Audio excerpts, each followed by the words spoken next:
Today's resolution: the Austrian Economics of Mises and Rothbard contains economic intuitions that are important, correct, and missing from the Chicago School economics. Taking the affirmative is Gene, no, I'm not the one who didn't kill himself, Epstein. That was Cousin Jeff, yeah. Gene earned a Bachelor of Arts from Brandeis and a Master of Arts in Economics from the New School. He was the economics editor of Barron's magazine from 93 to 2018. He taught economics at the City University of New York and St. John's University. And he was the senior economist for the New York Stock Exchange. He's an associate scholar of the Mises Institute and has written and spoken about economic topics from an Austrian perspective. Most relevant, Gene is a good friend of the Free State Project. And of course, he is the founder and executive director of the Soho Forum, which emphasizes an approach to reveal even uncomfortable truths through dialogue. Tonight, he'll be championing the Austrian school economists, such as Karl Menger and his subjective theory of value. Eugen von Bumbrock, his work on interest payments as a reward for waiting. Friedrich von Weiser, how work on marginal utility, opportunity cost, and business cycle. Friedrich Hayek, his work on business cycle and his critique of central planning. And, of course, Ludwig von Mises, his work on praxeology, money, and credit, and his critiques of socialism and government interventionism. Now, Austrians like to say something about the Chicago School of Economics. Nothing says economic stability like a financial crisis every decade. So, taking the negative to defend the Chicago School is David. No, I'm not the one who represented Donald Trump's in court. Friedman, please take the stage, Dave.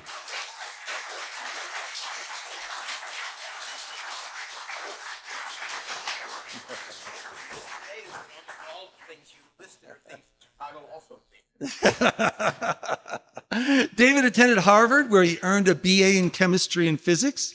He then went on to earn his master and PhD in physics in 1971 from the University of Chicago. David learned about economics, basically like most of us have, through reading. And arguing with his father, probably one of the most famous Chicago school economists, Milton Friedman.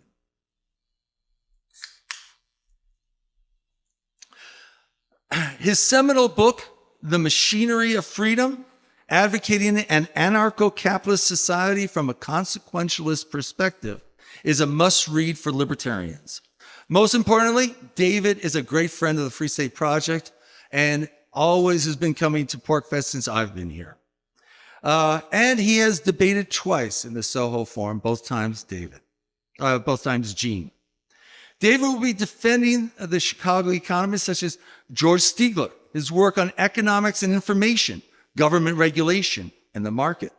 Frank Knight, his work on risk, uncertainty, the role of the entrepreneur.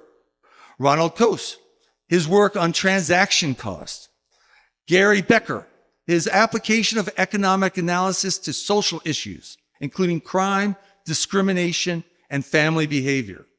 And of course, Milton Friedman, his leadership in monetary history and theory. Now, some in the Chicago School have dismissed the Austrians, saying something as outrageous as they are so old school, they still calculate GDP with an abacus and a quill pen. So what we're going to have is the first 17 and a half minutes for the affirmative, Gene Epstein. Gene? Well, thanks. I'm back again in a different guise. My friend Dennis Pratt, I think, just outlined a 10-month, 3-hour-a-day course in Chicago economics versus Austrian economics, that would be virtually impossible to do in 90 minutes. I'm going to bore down into two specific issues. First, my own version of the background is that Austrian economics is so called because it originated with economists who came from Austria. Its most prominent member was, as Dennis mentioned, the Austrian Ludwig von Mises, who fled Europe in 1940 for New York City and ran a seminar for many years attended by the American Murray Rothbard. Rothbard went on to write works in the Austrian tradition. I'll also be mentioning Mises' own Austrian teacher, Eugen Bauerk. The Chicago School is indeed mainly associated with Nobel Prize winner Milton Friedman, a professor at the University of Chicago for many years, along with other U of Chicago Nobel Prize winners like George Stigler and Gary Becker. Also, my debate opponent, David Friedman, recently emailed me, quote, "I still consider myself a Chicago School economist," unquote. I consider myself an Austrian economist, but I've learned a lot from all the economists I just mentioned, including David. Both schools place an emphasis on the vital role played by free markets. But the Austrian school, unlike the Chicago school, emphasizes the central role of what my resolution calls economic intuitions. The economic intuitions that are important and correct and missing from Chicago School of Economics as the resolution reads. I'll go with that phrase, but Rothbard also pointed out that these intuitions are, quote, based squarely in empirical reality, since they are, quote, based on universal reflective or inner experience, as well as on external physical experience. To further clarify about its what, these intuitions are not based on quantitative economic data. I'll put flesh on these bones by talking about intuitive insights that are important and specifically lacking in the work of the brilliant Chicago School economist I'm now debating, David Friedman himself. Take the concept of utility, the economist's term for the satisfaction we get as consumers from acquiring a good or service. Say you get utility out of having a massage and that you have 3 massage parlors with different styles to choose from: Bo's, Joe's, or Mo's. Turns out you prefer Bo's to Joe's and prefer Joe's to Mo's. So Bo's is ranked first, Joe's second, and Mo's third. That's what is known as ordinal utility, the sort of utility endorsed by the Austrians. But here's a mental game that we sometimes play. Say we were asked, on a scale of 1 to 10, how many points would you give Bo's massage parlor? Say you answered 8 points. Now say that in answer to the same question about Joe's, you answered 6, and for Mo's, you answered 4. Then we'd have what is called cardinal utility. For example, since you gave Bo's an 8 and Mo's a 4, you value Bo's place twice as much as you value Mo's. But I think most of us would say that the scale of 1 to 10 question is just a game. We humans aren't equipped with internal calculators that can really quantify the degree of preference we might feel for one consumer good or service over another. I can even imagine that on any given day, you might even be able to say, for example, that you feel a preference for Bo's over Joe's that is more intense than your preference for Joe's over Mo's. But that still doesn't validate the claims of cardinal utility, since you still can't put a number on it. Apart from that, on any given day, you'll probably offer very different numbers in response to those scale of 1 to 10 questions. Which brings us to another key point made by Austrians. What if you suddenly switch your patronage to Moe's instead of Bo's? Or say you stop patronizing all massage parlors and use a massage chair instead? Are you being inconsistent in the way you order your preferences? Of course not. As Rothbard points out, ordinal utility can't accept the fact that we are rarely constant in ordering our preferences. In the real world of the consumer market, a whole range of dynamic factors can influence radical changes in the choices we make, including, but not limited to, the new products and services that are offered for sale, what stage of life we're at, and how much money we have to spend on goods and services in the first place. By contrast, as a Chicago School economist, my debate opponent David has argued that the Austrians are wrong and that economists named Neumann and Morgenstern have proven that consumer utility is not ordinal, but cardinal after all. Well, maybe utility really was cardinal for Neumann and Morgenstern, and maybe it's cardinal for David, but not for most of us. One argument David makes is that we might use money to test whether you do have a more intense preference for Bo's over Joe's versus Joe's over Moe's. We decide to pay you enough money to switch from Bo's to Joe's, and then enough money to switch from Joe's to Moe's.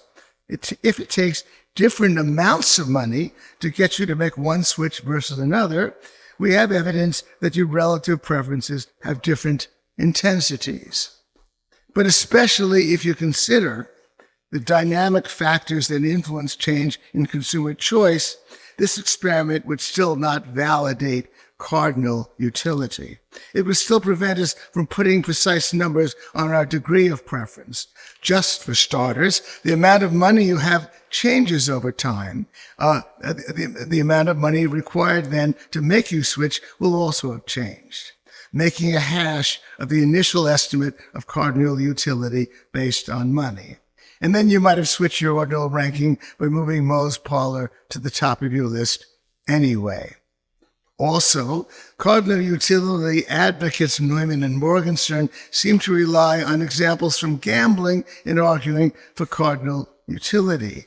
Since I, along with many others, don't ever engage in gambling, I don't see how the argument can apply to me and many others for that reason alone. So ordinal versus cardinal utility is one important economic intuition we Austrians can teach Chicago School economists like David. The lesson of ordinal utility is important because it directly relates to the fundamental goal of a market economy, to provide satisfaction to consumers. It's also important because the belief in cardinal utility opens a potentially dangerous door. If we really subscribe to cardinal utility, the belief could be used as an excuse for statists to take greater control of production and of human activity generally, based on the assumption that they can quantify our degree of satisfaction and thus maximize the total degree of utility for us all. I'll devote my remaining time to the Austrians' economic intuitions on the role of capitalists, key parts of which I think David omits to mention. One key reason is important, is that the Marxist case for wage exploitation by capitalists has been enjoying a resurgence. Take the enormous popularity of Marxist economist Richard Wolff. Professor Wolff has done a number of popular videos on the exploitative nature of capitalism. He points out that the workers' wages generally fall short of revenue taken in by the capitalists and concludes with statements like this, quote, "What is it that capitalists do? The capitalists pay the workers less than the value added by the workers when they work. The condition of your employment is that you produce more by your labor than you get paid. Welcome to the capitalist system," unquote. Well, one response came from Mises' Austrian teacher Eugen von Bauwerk, whose 1896 critique of Marxist economics was called Karl Marx and the close of his system. Bauer asks us to imagine 5 workers cooperating in the production of an engine that takes 5 years to complete, starting with the making of the tools to mine the iron ore that goes into the engine. The worker who completes the work at the end of the first year must wait 4 years to receive his share of the revenue from the sale of the engine. The worker who completes his work at the end of the 5th year will be paid almost immediately. What Bauer then suggests is that because of the different waiting times, the worker who must wait the longest will probably want to be paid more than the worker who is paid almost immediately. The other 3 workers will also want to be paid more depending on their waiting times between these 2 extremes. Now, Bauer is not necessarily assuming that the worker who is last in line will starve before he gets paid. Maybe he has enough savings to carry him through. Bauer is talking about what Austrians call time preference. The strong tendency for most of us, most of the time, to prefer present goods and services over future goods and services, and to want to be compensated for our waiting time if we have to wait. By pointing out that a workers' co-op would allocate payouts based on waiting time and time preference, Bauer is pointing out that their actions would be essentially the same as that of capitalists. The capitalists step in and pay each of the 5 workers immediately on completion of their work, thus solving the waiting time problem altogether for the workers. The capitalists become those who wait, pocketing the extra amounts the workers would have wanted from each other. Waiting time of the capitalists is the key reason why the workers, in Wolf's example, get paid less than the revenue received by the capitalists. Murray Rothbard adds a key perspective to this issue and, in one sense, tells the Marxists that they were more right than they knew. He writes, "It is not true that capital is an independent productive factor or that it earns interest for its owners in the same way that land and labor earn income for their owners.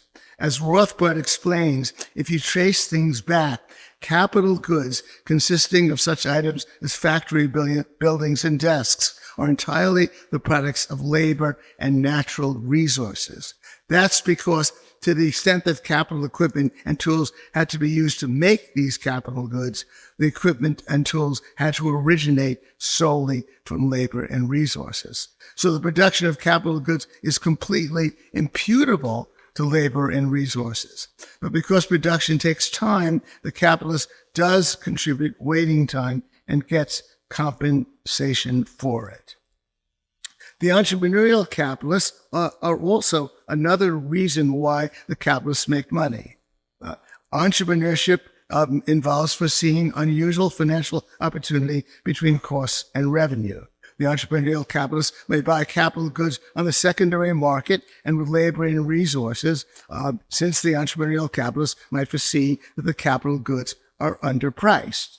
Or they might foresee an unusual opportunity for profit by producing a new good or service. But while entrepreneurial profits are always being made, they're often temporary for any particular entrepreneur who also faces the ever-present risk of loss. Separately, of course, capitalists make money not by acting as capitalists, but as laborers in their own business, working as managers or innovators or both. Now compare these rich insights from the Austrians with the treatment given in the book called Price Theory, an intermediate text written by my debate opponent, David. With all due respect and to his credit, David gets a few things quite right. For example, in discussing whether there's a just distribution of income in a capitalist economy, he does write that the capitalist is due to a certain return because of waiting. But he also writes, the wages of the laborer are equal to the market value of the additional output resulting from his labor. The interest received by the capitalist is equal to the value of the additional capital he has saved. The value of the additional capital he has saved. Both parts of that statement are vulnerable to criticism by Marxists like Professor Wolff. Contrary to David's statement, Wolff points out that the laborer's wage is not equal to the market value of the additional output resulting. It's less than the market value, and therefore the laborer is being exploited. Austrians like Barron pointed out that Wolff is right about the discount, but wrong about the exploitation. Central to this point is the role of time preference, the preference of present goods over future goods. Elsewhere in his book, David does mention that the capitalist waits for his returns, and not in this context. And nowhere in this text does David specifically mention time preference. In other words, refuting Murray Rothbard, David seems to dissent from the concept of time preference altogether, making much of the fact that we don't always place greater value on present goods versus future goods. But most of us do it most of the time, and by not mentioning and endorsing the concept of time preference, David greatly weakens his argument. Also, since the Marxists would be right that all capital goods originate from labor and resources, they could challenge David's statement that, quote, the interest received by the capitalist is equal to the value of the additional capital he has received. Contrary to David's statement, the interest received is compensation for waiting time based on time preference. I repeat, I've learned a lot from Chicago School economists, and David is a brilliant member of that school. But these are not the only examples of economic intuitions from the Austrian economists that are important, correct, and missing from Chicago School economics. Thanks.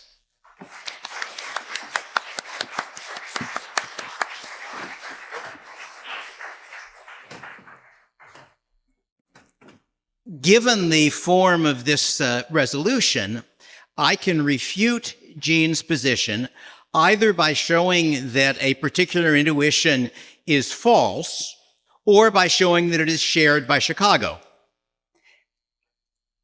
In the case of ordinal versus cardinal utility, I have the pleasure of doing both. That is to say, cardinal utility is indeed a useful idea, but if you look at the structure of Chicago economics as it is normally taught, it uses indifference curves, which were introduced by Hicks as part of the argument for switching to non-cardinal, to ordinal utility. So in fact, as a general rule, Chicago economics, like Austrian economics, uses ordinal utility. The exception is dealing with choices under uncertainty. And I am disturbed to see that Gene has such a low opinion of his fellow Austrian. Oscar Morgenstern, who along with von Neumann invented the idea of what's referred to as von Neumann-Morgenstern utility, was not only an Austrian, he was a student of Mises. So insofar as there is an argument for cardinal utility, and I think there is, it was originally an Austrian argument. I could even claim that von Neumann was an Austrian since he was born in the Austro-Hungarian Empire, but he was not actually an economist, so that would be unfair. Let me explain a little bit, however, about von Neumann-Morgenstern utility, because it's a very clever and interesting idea. The way you judge relative utility is not by how much money people spend. That's an error of Gene's. It is by decisions under uncertainty. So the statement that the utility to me of A is twice that of B means that I am indifferent between a certainty of B and a 50% chance of A. And that's a very useful tool when you're trying to do economics about uncertain things. I was struck by the fact that Rothbard, who rejects the idea, nonetheless makes statements about discounting things for uncertainty. He just doesn't explain how you could do it, given that he has chosen not to use the tool that his fellow Austrian economist thought up for the purpose.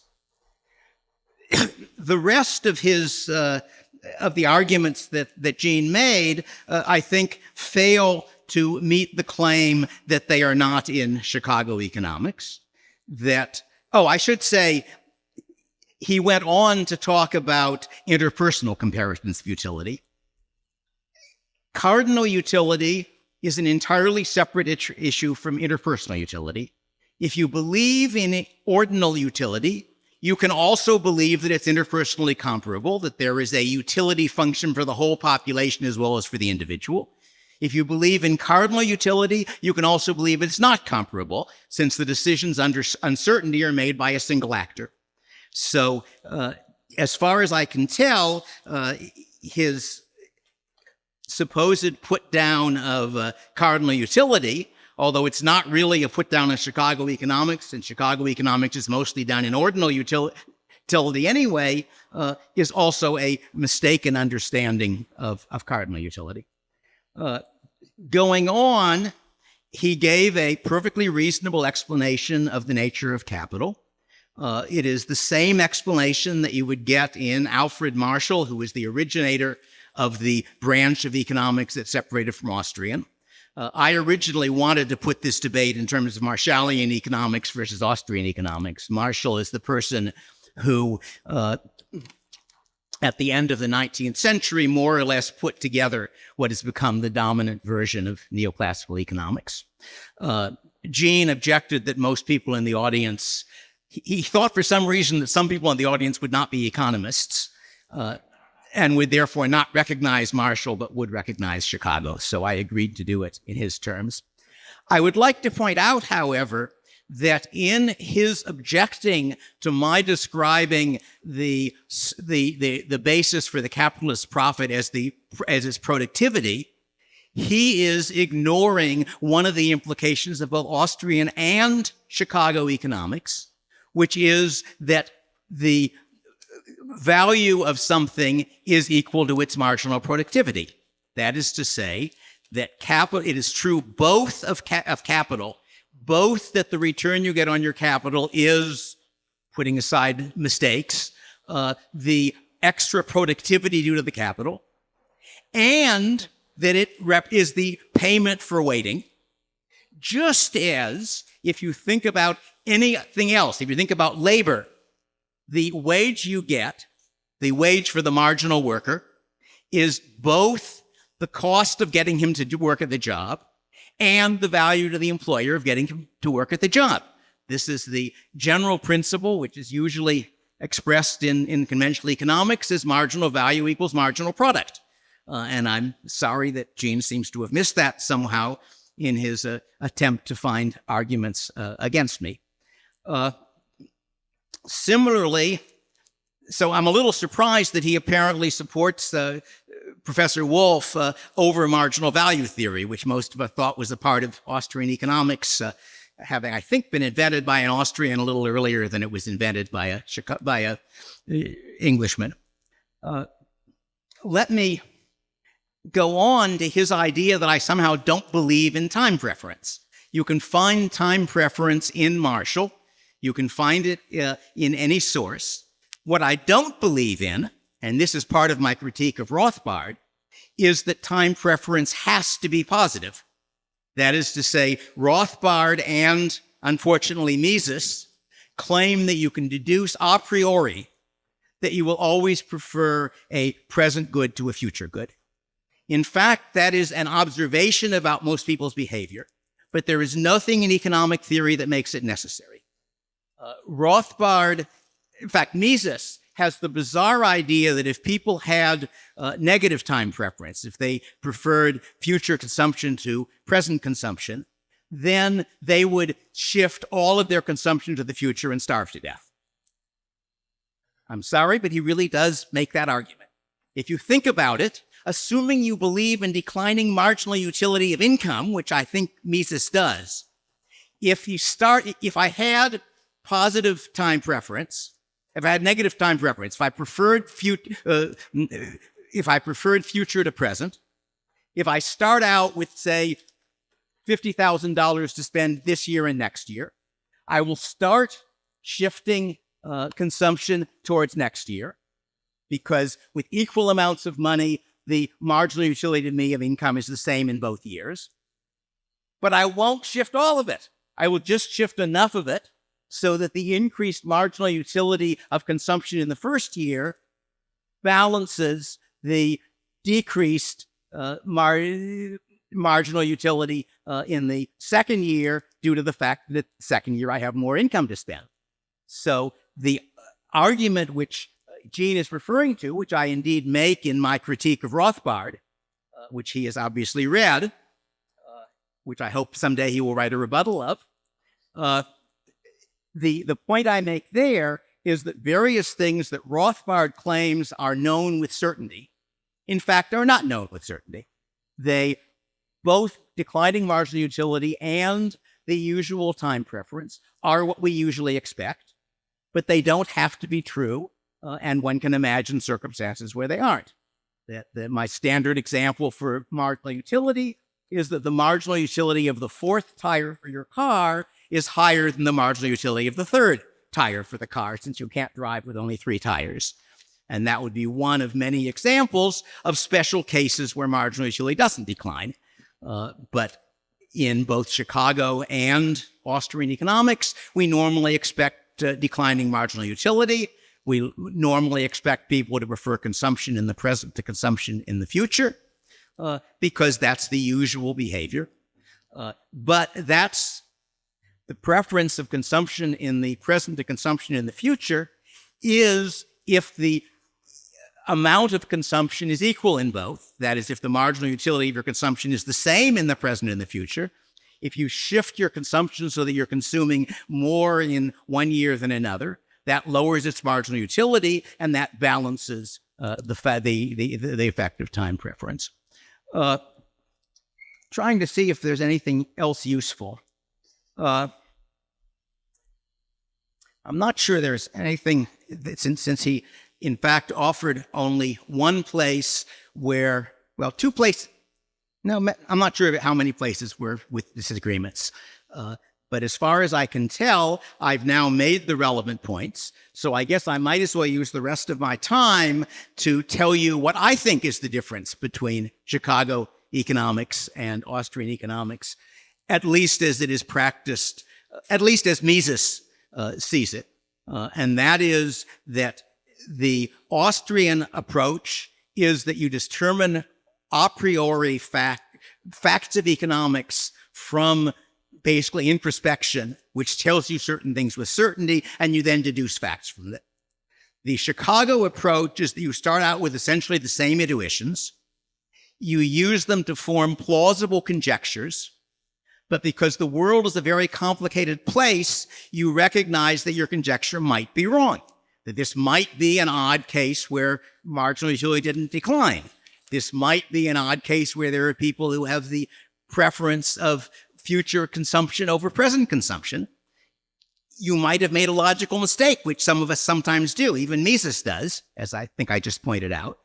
Therefore, after you work out your plausible conjecture on the basis of the a priori theory, you then see whether it makes predictions. And when you do that, if the predictions turn out to be wrong, you try to figure out why, and one possible reason is your theory is wrong. So I think since I actually have a few more minutes, I will tell you the story of my first journal article. It was an article I wrote, which was a theory of the size and shape of nations. It was an attempt to explain the map of Europe from the fall of the Roman Empire to the present. I submitted it to the Journal of Political Economy, and it was rejected. And it was rejected on the grounds that, in the view of the editor of the journal, who was George Stegler, any article to be published in his journal had to have some empirical tests. And it was a little odd, I suppose, his rejecting it, since I'd known George since I was a small child. He was one of my father's best friends. But that was his rule, perfectly reasonable rule. So I redid the article, managed to figure out some ways of actually testing my theory, of predictions that followed from the theory, resubmitted it, and the article was published in the Journal of Political Economy. That was useful because I had no degrees at all in economics, and getting a job as an economist is easier if you've published an article in the top journal. But I have been grateful to George ever since, because the important lesson that I learned was not that my theory was right. I found some evidence for my theory, but very far short of proof. because the theory necessarily involved a lot of simplification of the situation. I was considering a very simple model of governments competing for territory and why some governments would be willing to spend more to grab territory than others and eventually would end up getting more territory. I had assumed away a bunch of other things. So evidence is useful, but it's not proof. The important lesson was that in order to find ways of testing my theory, I had to think it through much more clearly, so that I had a better understood theory once I had asked, what are the real world implications of that theory? And that was a consequence of following the Chicago approach of submitting your theory to empirical evidence, rather than the approach that many Austrians advocate, which is deducing your theory and then believing it true or false. Now, let me point you at my debunking of Murray Rothbard, because I discovered from listening to a webbed interview that Gene had with Reason a while ago that he believes that while Rothbard's political activity was not very clever, his economics were all correct. At least that's what I deduced from what he said in that interview. And I don't think it's true. So if you want to see what is wrong with Rothbard's economics, a whole lot, look on my Substack. And there is if you go to my Substack, if you go to my webpage, which is daviddfriedman.com, you will find there a link to a sorted list of my Substack posts sorted by topic. And if you look at the economics group, you can go down there and find a post that is a critique of a version of Austrian economics. And the version in question is Rothbard. That's based on Man Economy of and State, because I was having a debate with a Austrian friend who pointed me at Man Economy of State as the position he was defending. So decide for yourself. But my challenge to Gene is that he write a rebuttal to that article, assuming it doesn't convince him. Thank you.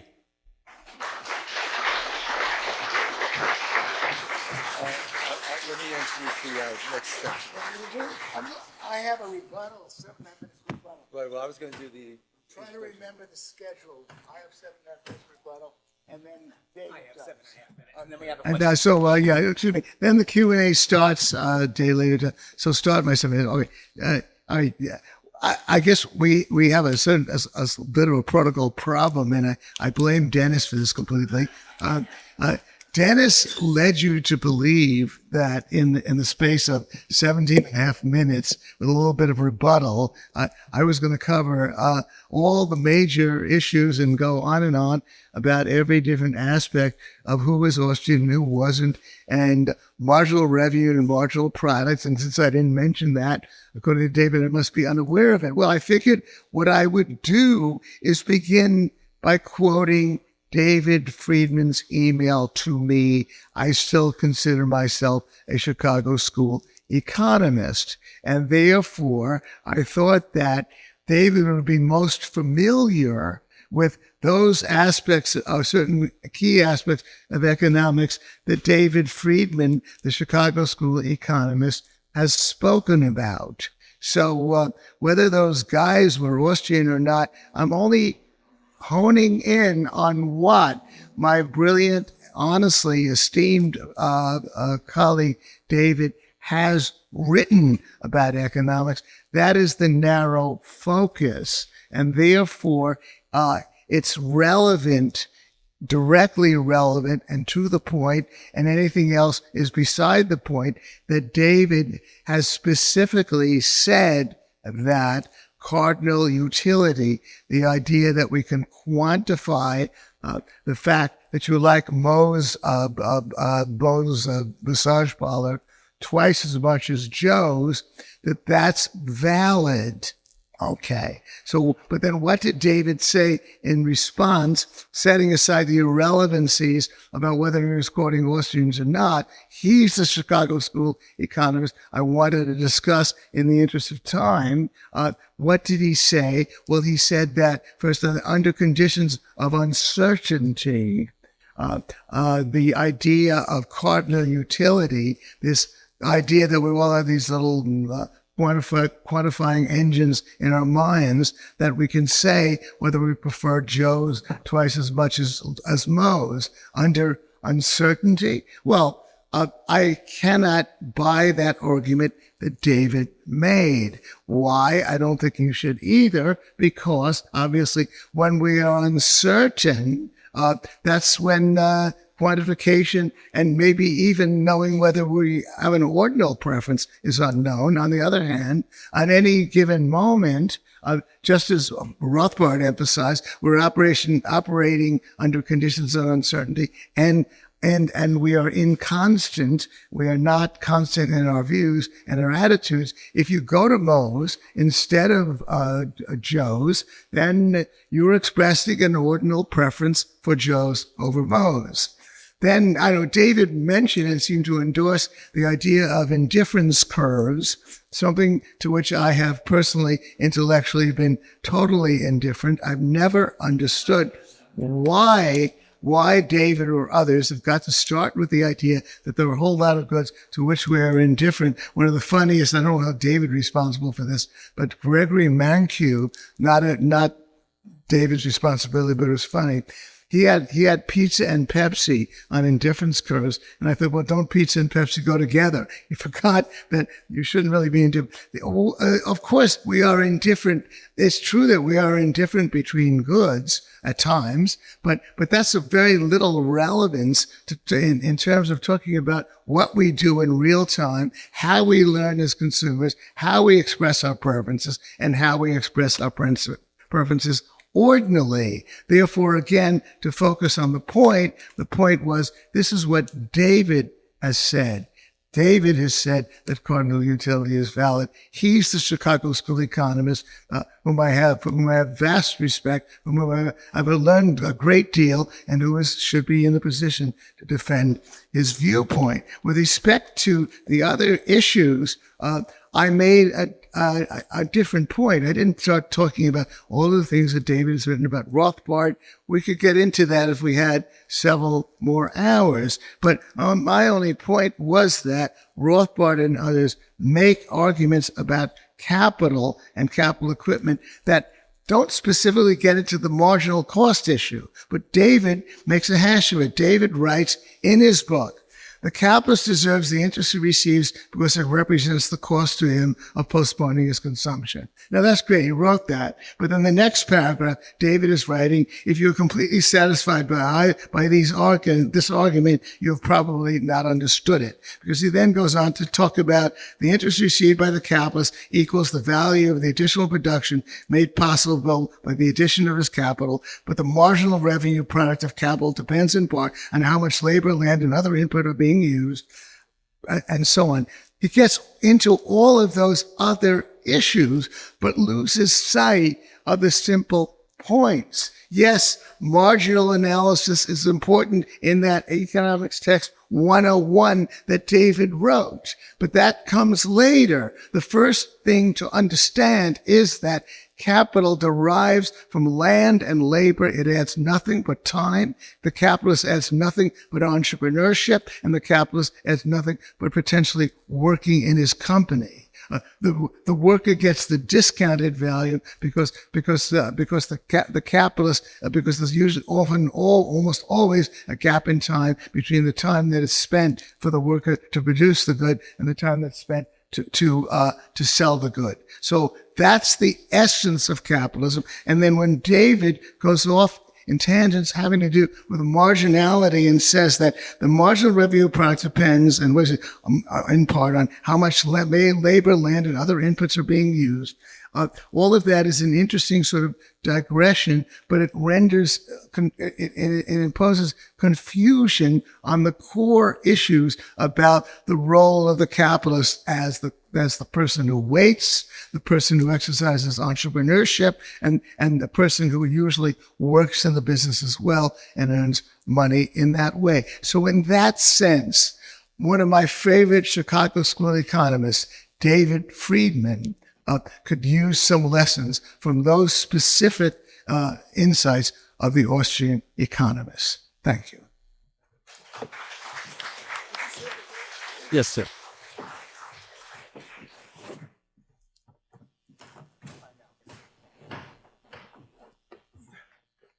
I'm not sure if Gene has noticed this, but Austrian economists don't always agree with each other. Neither do Chicago economists. The standard way of presenting price theory in Chicago textbooks, including mine, is in terms of ordinal utility. The relevance of indifference curves, we could have a separate argument about whether indifference curves are useful. They are designed by Hicks as a way of analyzing ordinal utility.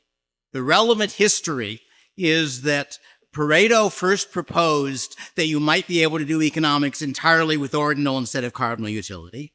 Hicks then showed that you could do it using indifference curves. That was a way of representing preferences. And about 15 or 20 years later, von Neumann and Morgenstern showed that there was a way in which cardinal utility could be useful that ordinal utility could not be. That's the relevant history. So I don't think that the fact that I've argued that ordinal utility is useful that cardinal utility is useful means that Chicago economics does not include ordinal utilities. In fact, it does. That's the way it's normally taught. The cardinal utility, von Neumann-Morgenstern utility, is specifically useful for analyzing not a world of uncertainty, but decisions under uncertainty. If you're trying to model how people choose when they are choosing an uncertain, a lottery, as it were, actions which might have several effects, von Neumann-Morgenstern gives you a simple way of describing that. The question, Gene quoted a bit from my textbook, where I said that if you believed that the weighting explanation is a sufficient explanation of why the capitalist deserves his income, that you didn't fully understand it. The point is that the moral proposition, you deserve almost none of the moral propositions, but in particular, the moral proposition that says, if it costs you something, therefore you deserve it, is not something that everybody agrees on. And what I was doing there was showing that on two different bases, the capitalist was entitled to his money, one of them being that he had borne a cost in order to get it, and the other being that what he had done had in fact produced something, that you had produced more by using capital than you could without capital, and that extra production represented something he had produced and therefore that he was entitled to. That's a very oversimplified description of the argument. I can't summarize the several hundred-page textbook in one argument. I can tell you that if you want an easier way of reading it, I rewrote the book a good many years later as something called Hidden Order, which was intended as a book for people to teach themselves economics, whereas the original book was intended to be used in classes. The history of that, I should say, is that I gave a copy of my price theory textbook to my favorite aunt. She gave it, probably without ever reading it, to her son. Her son gave it to his daughter. His daughter gave it to her fiancé. And I was told that the fiancé entertained the family at breakfast by readings from my textbook. And that was the event that convinced me that I ought to rewrite it as a version intended for the general reader who wanted to have fun learning economics rather than as a textbook. That version is called Hidden Order.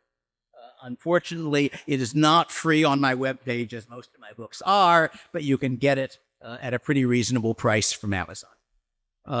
Let's see. Anything else that I have to say? I guess one of the things that irritates me about many Austrians is that they invent positions for the opposition and then attack them. So that the belief that Chicago School of Economics is pure empiricism, it's just look at the data and it'll tell you things, is not the way anybody does it. As I say, my first published article, I first wrote the theory, and then when George told me he wouldn't publish it without evidence, I then tested it. And that testing improved the theory. Still don't know if it's true. Most of the world is complicated enough. We don't know what production functions are. We don't know a priori what inputs it takes to produce an output. We don't know a priori what consumption functions are. We don't know what people's preferences are.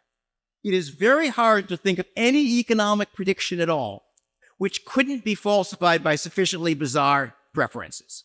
My standard example of that in my textbook is, why am I standing on my head on the table with a burning $1,000 bill in my toes? Because I want to stand on my head on the table with a burning $1,000 bill between my toes. It'd be a very odd preference to have, but it's not logically impossible. So that means that you can't reach conclusions with pure theory, and that, from my view, is the mistake that many Austrians make. Let's see, I've got 2 more minutes. Not sure what I have to say in that. That, as far as I can tell, Gene thinks that if I argue that time preference is not invariably positive, that must mean that I don't believe in positive time preference.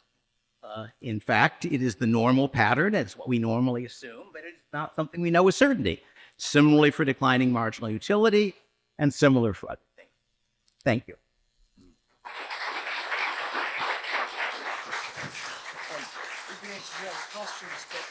But I do challenge Gene to write a rebuttal to my Substack post on why Rothbard's economics is mostly nonsense. Not mostly, largely nonsense. So 3 economists went out hunting and came across a large deer. The first economist fired, shot 3 meters to the left. Second economist fired a second shot 4 meters to the right. The third economist said, "We got it." So how much have they hit the mark for you guys, and how much have they not? Please line up right here for the microphone to ask your questions. And I'll go ahead and take the moderator's prerogative and ask the first question. And I'll ask of Gene. Gene, the response by the Chicago School to the Austrians is that because oftentimes Austrians do not base their findings in empirical results, they do not appear scientific. David just kind of showed how by basing it in empirical results, he was able to better tune his results. Can you talk a little bit to that? Let me read a key paragraph from Ludwig von Mises, who David and I would both agree is the first name you'd mention when it comes to Austrian economics. It's pretty brief. He writes, "There is economics and there is economic history. The two must never be confused. All theorems of economics are necessarily valid in every instance in which all assumptions are given. Of course, they have no practical significance in situations where these conditions are not present. The theorems referring to indirect exchange are not applicable to conditions where there is no direct exchange. But this does not impair their validity." Now, all that point really makes is that I chose to focus on specific issues where David, a gracious Chicago School economist, has missed the boat on Austrian insights, but on the issue of establishing the economic principles and then testing them always against history, because history is always just what happened this morning. David and I are in complete agreement. And David, I will ask you your question. A response to the Chicago School's use of aggregate data is that it oftentimes leads to government policy recommendations in monetary policy and government intervention that are interventionists and that fail to account for unintentional consequences of governmental actions and that ignore the role of entrepreneurial disruptors. Can you speak to that for a moment? I think if you actually look at the history of the last 50 years or so, you will observe that it is work such as Stigler's work on regulation that demonstrated the reasons to be suspicious of government regulation. It was my father's work on monetary history which demonstrated that the Great Depression was in large part the fault of the Federal Reserve. The fact that the government had decided to try to manipulate the system, had very bad results, not very good results. And this was in response to to an orthodoxy that then claimed the opposite. As far as I know, although whether Rothbard's views on the Great Depression are correct or incorrect, macroeconomics is not my field, they have had essentially no effect on the public discussion. My father's view had the result that a chairman of the Fed said, yes, I apologize, it was our fault. Our first question, please. So, I guess. Check. So to Gene, are market interest rates, negative market rates possible, or are they impossible or implausible, uninfluenced by a central bank? And to both, does Austrian economics have anything to add over Chicago School, specifically in the realm of business cycle theory? Well, with respect to if you and I agree on the definition of negative market interest rates being the interest rate below the rate of inflation, then a rate of price inflation, I should emphasize, then of course they happen all the time. The Federal Reserve does have the power, and of course central banks and other economies do have the power to do that. I would imagine David would agree with me that in a market economy that functions reasonably, it's extremely unlikely that anybody, at least that anybody would enter into a loan agreement, or likely to enter into that agreement at 2% if you expect the inflation rate to be at 4%. But indeed, they're possible. They do happen. With respect to the Austrian, you asked about Austrian business cycle theory, and what was the question again? Does Austrian econ have anything to add over Chicago School econ, specifically in that realm? Well, no, I do. First of all, I want to reiterate one point. Take the opportunity to point out that David did get Mises wrong on the quote I mentioned, that Mises respects economic history, and economic history is, of course, all we have in front of us. And I do think that Rothbard and Mises made a contribution to our understanding about business cycle theory. And I think it was wonderful that Milton Friedman got as much attention as he did from people in power, but that in itself, of course, doesn't prove that everything he said was right. He didn't.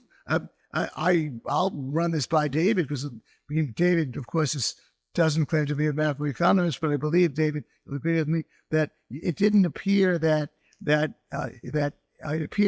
Milton Friedman's argument was that the downturn in 29-30 could have been mild, but for the way the Federal Reserve dealt with it. However, he didn't really have a well-articulated theory about why that downturn happened in the first place. Or would you correct me on that? Yeah. You see what the distinction I'm making? He criticized the way the Federal Reserve dealt with it, but he didn't have a theory as to why it happened in the first place, the downturn. He said it would have been mild rather than severe, and the Federal Reserve acted better. But why did the downturn happen in the first place? The central point, which is what Krugman gets wrong in his critique, is that the existence of the Federal Reserve, which was set up as a lender of last resort, meant that banks had much less incentive to take expensive precautions against runs on banks. And since the banks, acting in the belief that if there was a run on the bank, the Fed would bail them out, took risks they would otherwise not have taken, when the run on the bank then happened, the Fed didn't bail them out, and you got a collapse in the market. I see. Oh, okay. Let me say a couple of things on the previous question. First, I agree that you are unlikely to have negative real interest rates. On the other hand, it is logically possible to have negative nominal interest rates. As Marshall pointed out, if you're in a society where there is no cheap way of storing wealth, if basically everything you're dealing with is perishable, then you might be willing, you have an income this year, you don't expect an income next year, and you want to eat next year, you might be willing to pay somebody else to transfer wealth from now till then. So it is logically possible. It's just a very, very weird kind of situation. I should say, certainly Austrian business cycle theory adds something to, really offers something different than Chicago does. I'm not a macroeconomist. My guess is that what it adds is wrong, but I could easily be mistaken. Not a field that I'm willing to argue about. Thank you. Next question, please. Hi. So a question for both. With diminishing marginal utility, there was an argument that David made that I didn't hear a response from Gene about, which is the 4 tires example. You value the 4th tire more than the 3rd because you can't drive your car on 3 tires. Does that, Gene, does that refute the idea that Austrians promote that as a matter of logical necessity, marginal utility falls as you get more units? And to David, I actually have a response to that to some degree that I've heard and I'm not sure about. If you define the good as that which is fit for purpose, like what you can actually use, then one could simply say, and I believe Rothbard does say that the 4th tire should be considered a different good. Rothbard actually says the 4th egg, to be precise, where you need 4 eggs to make a cake. But he also says elsewhere in Man, Economy, and State that money must have declining marginal utility. But if it happens that what your money is being used for is first buying the 3rd egg and then the 4th egg, then it has rising marginal utility. So basically saying we will redefine the object every time that using the present definition of the object gives you rising marginal utility is just a way of evading the fact that marginal utility occasionally rises. And after all, the fact that the 4th egg is more valuable is due to having the first 3 eggs. But of course, the fact that the 4th glass of water is less valuable, the ordinary declining, is also due to the effect of having the previous glasses of water. In both cases, the possession of previous units affects the value of the last unit. Usually it makes it less, occasionally it makes it more. I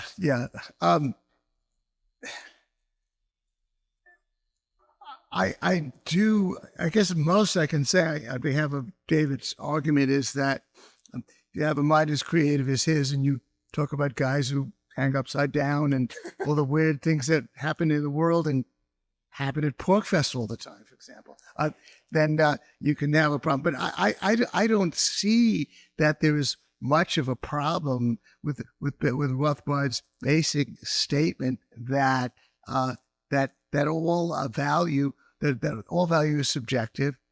What we purchase is subjectively determined, and it's simply an artifact of the physical world that there isn't one large egg we can buy that contains what the 4 eggs can do for the cake. So it seems to me that it's not really that much of a problem to say that the good is subjectively defined, and the good that you need is a 4-egg good. That's all. There could be, we might eventually invent an egg that'll do what the 4 eggs will do. It might be efficient to do that. Maybe, I guess it isn't. But I think it's a hang-up that really doesn't hold up. By and large, the marginal utility declines. And I don't see any great problem with that when it comes to the 4th wheel of the car. Obviously, a car needs wheels, needs 4 wheels. So maybe we'll invent a car that can run on 1 wheel. So then we'll change that problem. But again, it's all subjective. And I think the subjectivity of the Austrians is an important thing to stress. And that's why I would come out against David with respect to his objection about the 4th egg or the 4th wheel on the car. But of course, Chicago School economists also believe that value is subjective. Part of the problem, the problem you are facing is not that the views that you are arguing for are mostly false. It's that they're mostly views that are common to both, to all of the branches of neoclassical economics, including the Chicago School and the Austrian School. Okay, David, that's the reason why I wanted to talk to my favorite Chicago School economist solely. David Friedman, the guy in this room. I don't know what those other guys think. That's why I thought you and I would address each other. You address me as an Austrian. I'll speak for the Austrians. You'll speak for your own views about Chicago School. By the way, since I have an opportunity, let me just ask you one question. You mentioned indifference curves as according to you, an example of ordinal utility. Would you agree that it's possible to have just an ordinal utility ranking of those massage parlors and not a cardinal utility? Of course, but the utility, the indifference curves turn out to be a set of tools that you can use to analyze in much more detail the implications of ordinal utility than you can by just talking. Okay, well, I guess you can dig a big hole with a spade too, but it helps to have a shovel, and it helps even more to have a piece of machinery. I'm not indifferent to shovels. There are lots of things that I'm indifferent to, and whatever I'm indifferent to doesn't seem to be a very interesting aspect of economic inquiry. There are enough problems for us to take on without belaboring the idea that we're indifferent to this or to that. Indifference seems to be pretty irrelevant. We have different views on that. Yeah. Thank you. But are you willing to write the rebuttal to my piece on Rothbard, which you obviously read? David, I'm slowed down a little bit these days. Let me think about it. I'm pushing you like you are. Because this kind of debate is a lot of fun. Okay. It really isn't a very good way of analyzing ideas. Well, David, I'm just talking about things you as a Chicago School economist believe. I'm quoting from you, and you said you're a Chicago School. Yes, but if you quote 3 sentences from a book, 3 sentences from a long article, it does not give a very detailed explanation of the idea. Okay, but where in your book did you say that capital is strictly imputable to resources and labor? It has no independent value of its own. That's an insight of the Austrians, and I don't find that anywhere in your book. Do you think that's nonsense? I don't think it's nonsense. The capitalist makes money just from the land and labor, the waiting time, and the entrepreneurship and the work. That's it.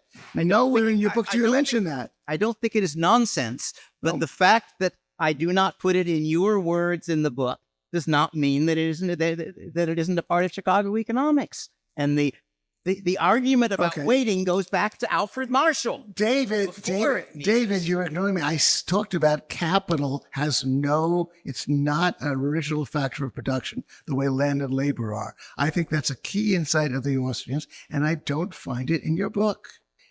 That's where you can learn something from the Austrians. Yeah. Thank you, guys.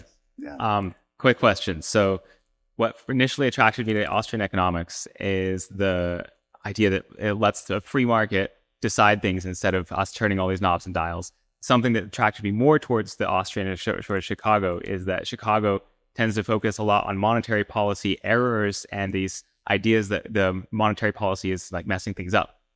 David, what are your thoughts on the Chicago's versus Austrian take on a gold standard or a Bitcoin standard, which removes any possibility for monetary intervention? The answer is that I have argued in print long ago in favor of a system of competing private issuers of currency.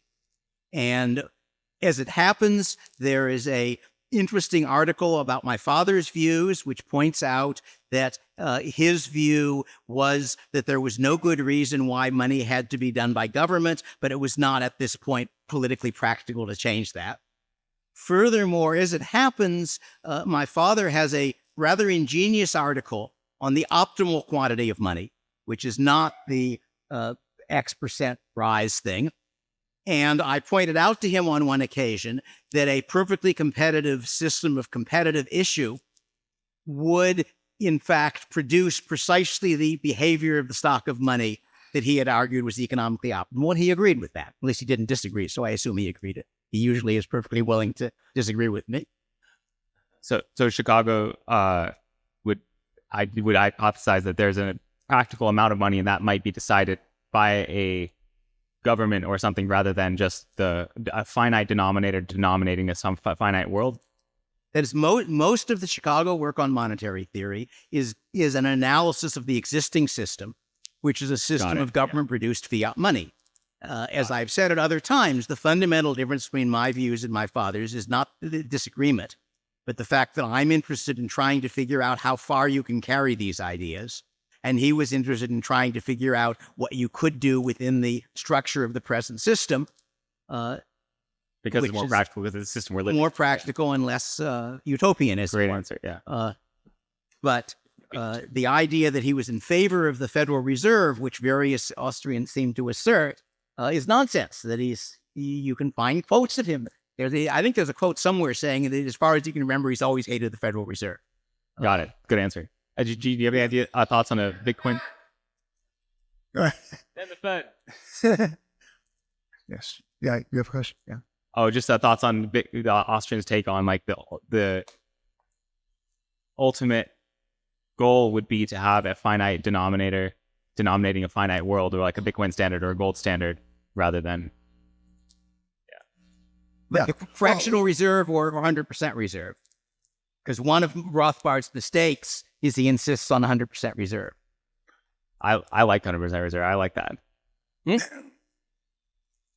Well, look, again, just the brief answer is that there's little daylight between me and David on these issues. They're definitely you will find more reliably that Austrian economists are more interested in alternatives to the Federal Reserve than Chicago School economists. But David is certainly quite right that you can be a Chicago School economist and want to abolish the Fed and see the benefit of that. So all that is quite true, and it is a matter of emphasis. I'm by the way, David, let me take one other opportunity to ask you this question. The one essay that Milton Friedman wrote, which I guess it's indicative that it got discussed and attacked, and I think he never responded to his critics, was this methodology paper. Okay, I think I'll explain it for the audience, but maybe you'll explain it better. But the core thing that he talks about a billiard table in his example. They're playing billiards, and an economist doesn't have to understand the rules of the game. He can just map out what's going to happen based on empiricism, and that was seemingly a bit of an embarrassment. He never actually did that in his economics, though. But I'm just curious, where did that paper come from? I don't remember the billiard table, but his positive economics essay was arguing that your theory did not have to be precisely true, because in fact you're usually dealing with things that are too complicated to get perfectly true, and that what you're doing instead is trying to form a theory which is true enough so that it correctly predicts real world events. And you can think of lots of examples in economics where if you think about it, you can't prove X is true, but you have good reasons to believe X is true. So we really have, if we have two short questions, we have time for that. We don't have time for a third question. Please go ahead. David, in respect to the article that you talked about, empirical testing, what I'd like to see empirical testing is go back in time, put some iron ore in Japan, see how that evolution of things go forward. That's obviously impossible. Could you enlighten us on how did you test your theory empirically, and B, how do you, in your field, how do you control for the fact that somebody might do 10 empirical tests, 8 fail, and only publish 2? Right. That is, the way my father put it was that in some ways statistical work had gotten less useful with the improvement in computers, because it used to be the case that running run regression was a lot of work. And once you can do the regression in 5 minutes on your computer, you can do 100 of them and only report the one that works. That was a point he made a long time ago. But to really answer your question, I should point you at the article, which is on my webpage. And it's a theory of the size and shape of nations. But the basic theory had to do with the fact that some forms of taxes, one government can collect more from territory than if the territory is divided among multiple governments. And in particular, a tax on a trade route, if you have multiple governments along a trade route, they'll overtax for familiar reasons. Therefore, if your main revenue source is trade, there is going to be pressure to unify that route under a single government. That was sort of the logic of it, except trade is only one example. The last example is if individuals are wealthy enough so that you can tax incomes, which I'm arguing is happening about the 18th, 19th century, then the problem from the standpoint of the government is how do you prevent competition? How do you keep people from leaving you if you charge? And there are three solutions to that problem. One of them is too big. It is a big country. That's very expensive. So almost everybody's far from the border. One of them is building a wall around your country. That was the Soviet solution. That's very expensive. The ingenious solution is to draw your national boundaries along linguistic and cultural boundaries, because no Frenchman wants to move to a place where they speak German. And I argued, therefore, that my theory explained the rise of linguistic nationalism at roughly the 18th century, which is sort of a common fact, but my theory explained it. But explaining the tests of it would take a while. It basically involved using the fact that water transport was much cheaper than land transport. Therefore, you could roughly figure out what the trade routes are by looking at a city and the river that connect to the ocean. And you could then see whether nations were non-randomly oriented along trade routes at the times when my argument said that trade was the main source of income, and whether they were non-randomly oriented along linguistic boundaries more at the point when income started going up so you could want to tax people. That's very, very short, but I can't describe it in much detail. Our last question before the conclusions. All right. Over the course of the debate, you brought up lots of examples of very unusual types of preferences and orderings of preferences and behaviors of preferences. And Could you talk a little bit closer there? And behaviors of preferences. I was wondering, between you, which school is best able to model unusual preferences? So, for example, in economics, we're constantly deriving rules that should be universalizable. So, for example, a good that is both easily storable, non-perishable, and easily convertible to cash should be desirable in infinite amounts, pretty much. You should always buy more of that good sooner than you would later. And yet, many of us have had alcoholic friends that would not want to receive 5 years supply of Kentucky bourbon all in one shipment. They'd rather have that doled out over the 5 years. So between Chicago and Austrian school, which school is best able to explain unhealthy, healthy, non-rational, non-economical orderings of preferences? The short answer is that neither of them is, because Mises's starting point is human action is purpose of behavior. My starting point is rationality defined as individuals tend to take those actions that best. Individuals have objectives and tend to take those actions that best achieve them. So both at least I can't speak for all Austrians, both my approach and Mises's approach are implicitly predicting people as if they were rational. And the best attempt to get beyond that would be Kahneman's work, where he tried to create essentially what you might think of as a theory of irrationality, or alternatively, a theory where being rational is self-costly. And therefore, you choose to apply your rationality. He has this two forms of mind, basically, mind one and mind two. One of them is actually thinking about things. The other is acting on sort of rules of thumb. And his argument is that you act on rules of thumb. One can interpret his argument as you act on rules of thumb on the less important things.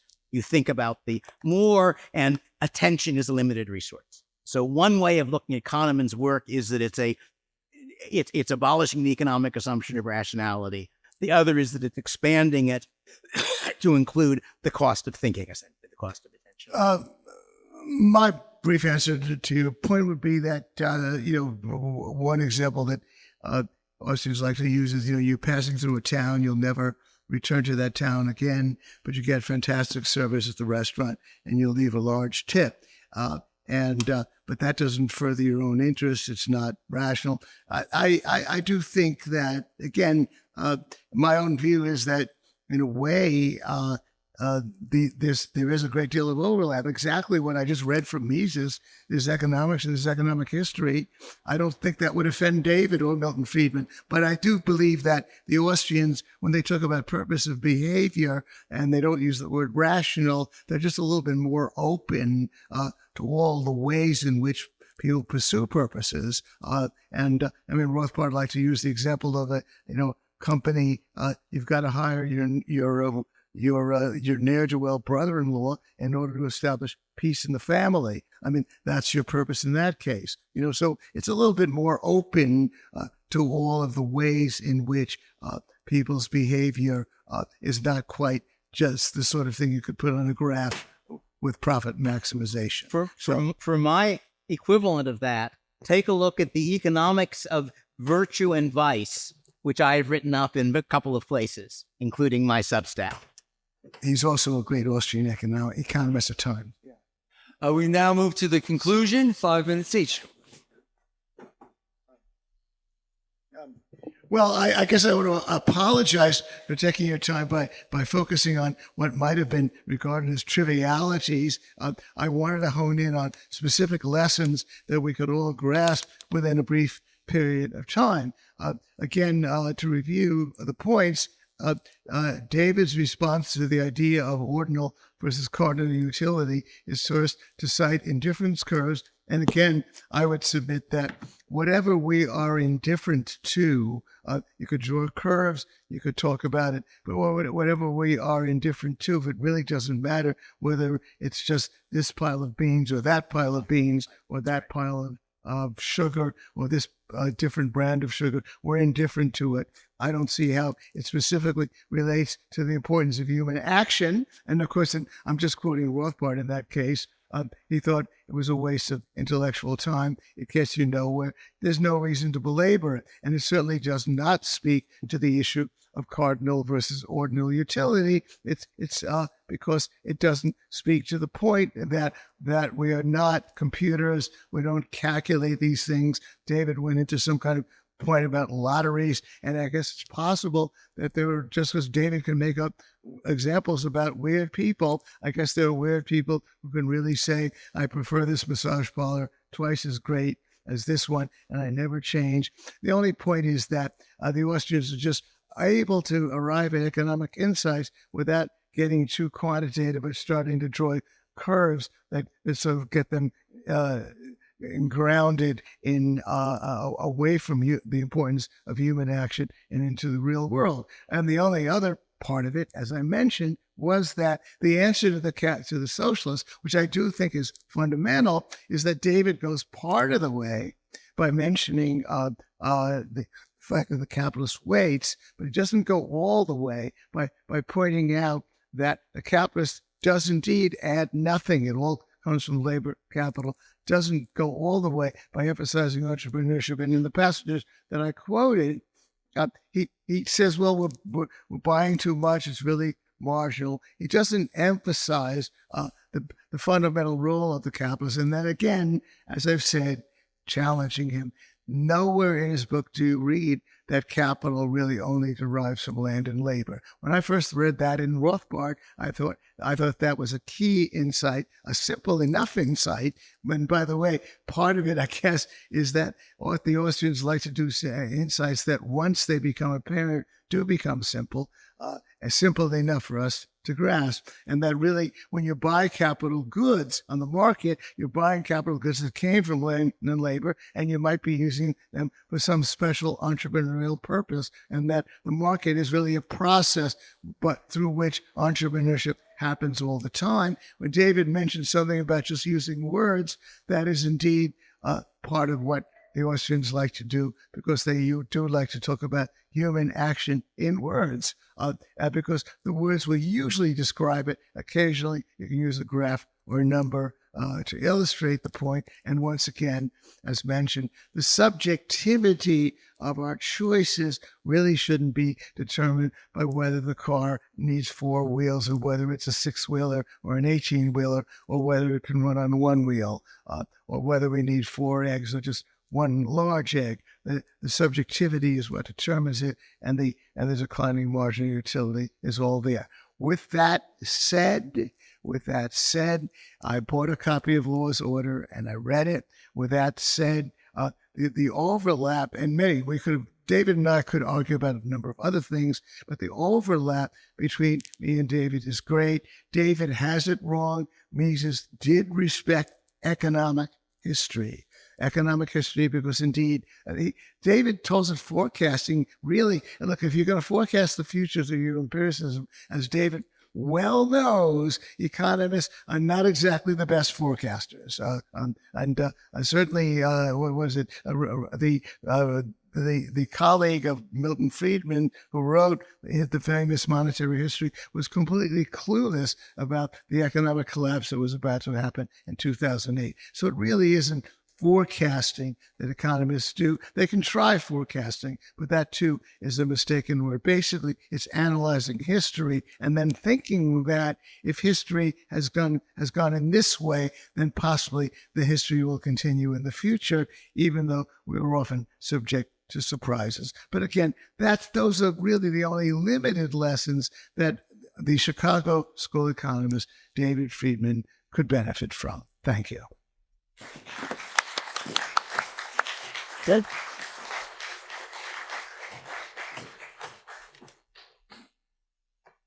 To begin with, I think both of us probably an apology to the audience for picking a rather poorly stated proposition to argue.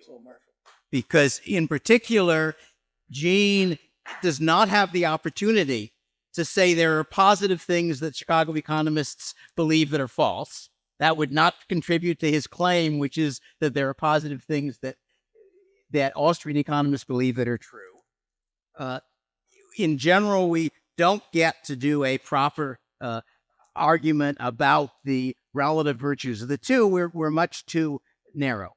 I would like to point out that although I don't think my failure to emphasize the fact that capital does not derive from land and labor is in fact anything important, it doesn't matter, because the proposition that Gene is defending has a plural word in it.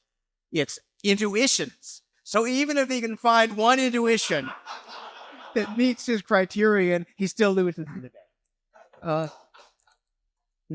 I am aware that Mises thought that economic history mattered. The question is, what is the role of facts in determining economic truth? And I think most of the Austrians, probably not all of them, because Austrians don't all agree with them, try to take the position, certainly Rothbard does, that you can work out your economic truth a priori from certainty, facts you know with certainty about people. And that means that although you could then look at economic history, it might give you some ideas that hadn't occurred to you, it does not cannot be used to figure out what the true economic views are. I agree that predicting economies is hard. It's certainly not what I do. But I am reminded of somebody's comment that Austrian economists have succeeded in predicting 12 of the last 3 recessions. And one problem with prediction, of course, I could go into the standard, as you may know, the standard way of making money if you have an investment newsletter. Not really the standard, but what in effect is happening is you get 1,000 customers, potential customers. You send 500 of them a free newsletter saying that the market's going to go up and 500 saying it's going to go down. The ones who you guessed right on, you cross off the others, and you then send 250 word that Microsoft is going to go up and 250 that Microsoft is going to go down. And after you've done this 3 times, you're down to an eighth of your original people, all of whom know you've guessed right 3 times in a row. My guess is that almost nobody does that, but they don't have to, because it works just the same way if you start out with 8 honest people with different views, and 4 of them make one prediction and 4 of them make the other, and then the 4 that made the predictions turn out to be wrong lose their customers. Maybe they start another newsletter with a new name, and so forth down. So using predictions as a way of of evaluating things, of evaluating the economy. Predicting the economy doesn't work very well. On the other hand, you can, if you have a particular theory, as I did with the size of nations, say, what predictions does this make, and then test them and get at least a little information, but certainly less than certain. In any case, if you want to get a better account of my side of the argument than you can from this, the two things you want to look at are my book, Hidden Order, which is an attempt, in a sense, it was inspired in a way by The Selfish Gene, which is my standard example of a book by a professional in the field who makes it fun to learn the field. So read Hidden Order and read my critique of a version of Austrian economics, which is on my, it's a Substack, and the links to my Substacks are on my webpage, sorted. And that will at least give you both my view of economics and my view of what is wrong with Rothbard economics. Thank you.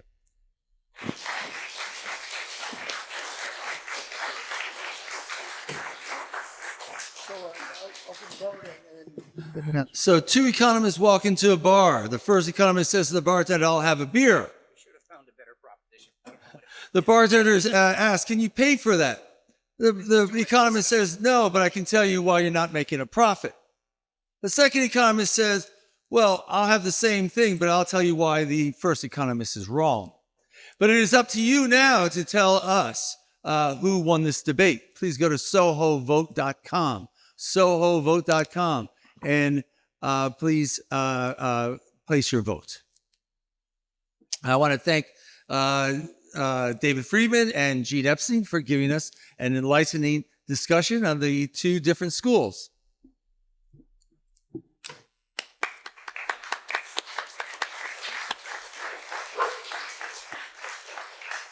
I get to clap for him and he gets to clap for me. I'm not supposed to clap for myself. I'm clapping for you, David. Right, I'm clapping for you. So for the much desired Tootsie Roll of the Soho Forum, the proposition, the Austrian economics of Mises and Rothbard contains economic intuitions that are important, correct, and missing from the Chicago School of Economics. The results. So starting for the affirmative, yes. Pre was 59.62%, and post went down to 34.62%, a change of negative 25%. And no started at 3.85%, and post 38.5%. So the Tootsie Roll goes to David. Lunch.